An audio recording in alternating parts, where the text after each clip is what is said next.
Hello, this is Mitch from Chyczewski Saddlery. So I have prepared, I've already started some of the tooling on the back of the seat on Patrick King's saddle from Patrick King Horsemanship. As you can see, the head of his logo is right there. And the way we started off was I drew it on paper first. And there's some ideas of some scroll work that I wanted to do. There you go. There's a better view of it. Different sizes. You can see there's a little bit smaller head there versus this larger one. Still going to work out some of the details of the scroll work. But anyway, I traced it onto what's called a transfer film, which is right here. As you can see, the logo is traced on. And what I did is I moisturized the leather with a little bit of water from a spray bottle, and then I took my swivel knife, which is right here, and I carved it out just to get the outlines. So you can see where I carved it out. So where the dimples are, that's where I mark so that I know that I'm going to push the leather in versus have it three-dimensional. This is going to be what's called an invert tooling. So it's going to look like a negative of a photo versus three-dimensional. And then we have some of these little intricate lines that I didn't cut with a swivel knife because my knife is not small enough. But we'll get it to look good anyway. So I am going to grab a tool here that you can see is quite small if you compare it to my thumbnail. Most tools that saddle makers use are not very big because we challenge ourselves usually to do some detail work. So right now I'm just cleaning up the edge of some tooling that I've already started on here just because I want it to look good for Patrick. So bear with me if the camera's vibrating or bouncing around. I literally have the camera in between my hands and my face, so it might sound like I'm literally breathing right into your ear, so I apologize for that. So I will do my best not to sound weird, I guess you could say. But anyway, so I am just working on the details here of this one and this section of the picture because I want it to look nice and smooth. I will eventually antique this when it's all set on the saddle, and when I antique it, what's going to happen is all this area that's dark is going to get even darker, and the area that's light isn't going to grab much of that antique polish. So it'll really make the inverse tooling pop out so that it looks very unique. And what we're really trying to do is get it to match his logo the best we can. You know, his logo is pretty intricate, so we're doing the best we can. And as you can see, there's his logo, the crown on the top. And so we're going to try to copy that. I'm going to extend those lines a little bit so that there's more depth, so that it mimics his logo a lot better. But I'll come back and do that. For right now, I am just trying to get the rough outline of it done so that I can come back and clean it up. And it is a little bit different for me to tool right now because normally I have a little bit more freedom to move the leather around to get better angles or a better view of what I'm actually doing. But like I said, I have the camera literally in between my face and this piece, just a few inches away. So it's a little bit challenging, but we'll make it work. But what you can see, the leather has some moisture in it, so it's pliable. But that moisture helps give me this color. This color that you see, the difference in between, it's all the same leather, there's nothing magical about it. But what I'm doing when I hit it with that stamp, it crushes the fibers of that leather and it compresses them and makes them darker. You can only achieve that with the right moisture level in the leather. So if it's too wet, it'll squish and you won't get a nice clean crisp edge. But if it's not wet enough, the color won't change. It'll be very light and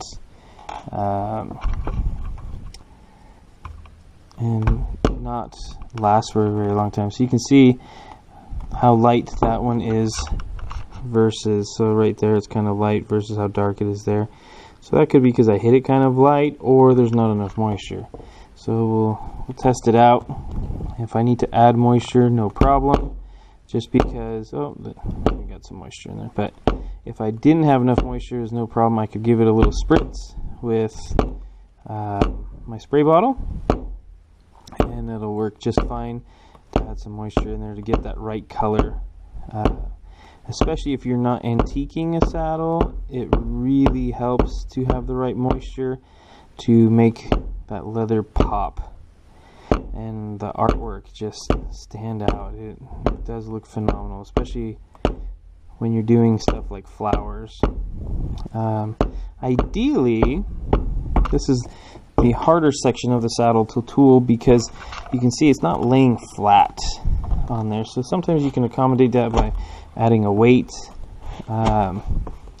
This is just lead or steel shot in here in a little bag that I made so that it holds it down.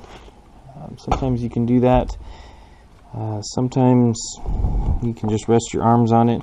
You do want to make sure your arms are clean, because if they are not, you won't see it now, but when you go to oil it, all that dirt that was on your arms or hands work their way into the pores of the leather, and when you moisturize it, all of a sudden you get these black hideous dots that pop out and just kind of totally ruin the look of your artwork, which is discouraging because you spent many hours working on it.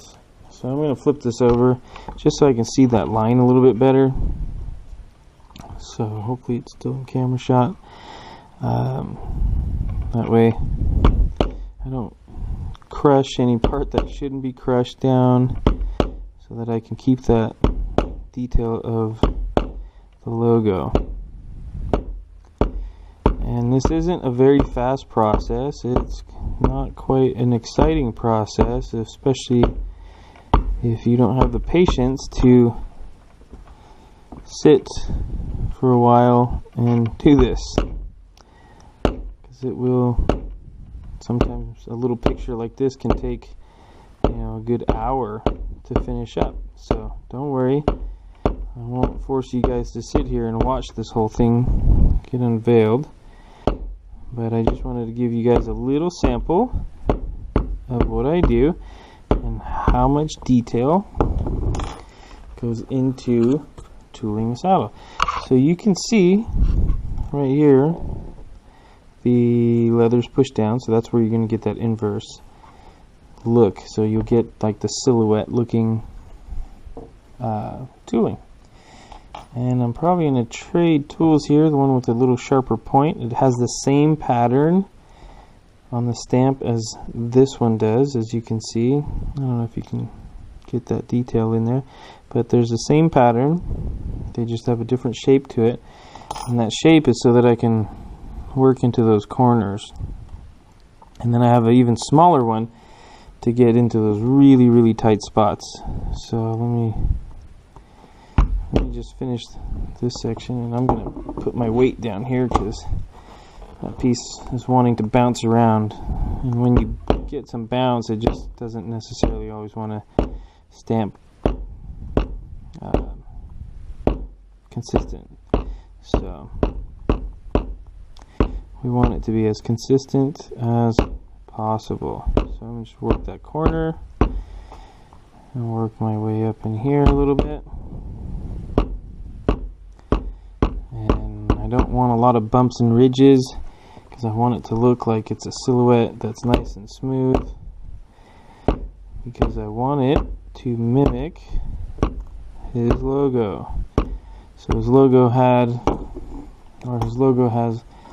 a little bit sharper rounded edge here, but a sharper straight edge here. So we're gonna see if we can get that in there. There we go. So it is a little bit tedious, but the finished product will be worth it, because the more time you take to add the details, the finite details, the better it's going to look.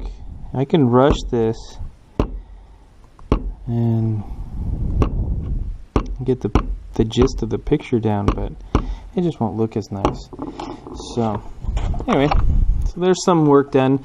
I still have some scroll work that I need to do, and this is about where the top of the seat's going to be. So there's going to be a rope border around the back with some scrolling off of the logo.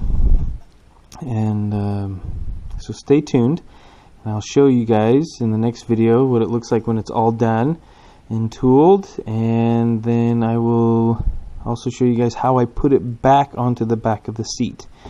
And a lot of steps in this, but it'll be worth it. So stay tuned.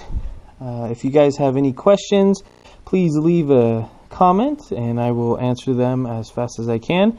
Like and share, you know, the post, and share the page, you know, show everyone what it takes to have a beautiful saddle. Alright, thanks guys, have a good one.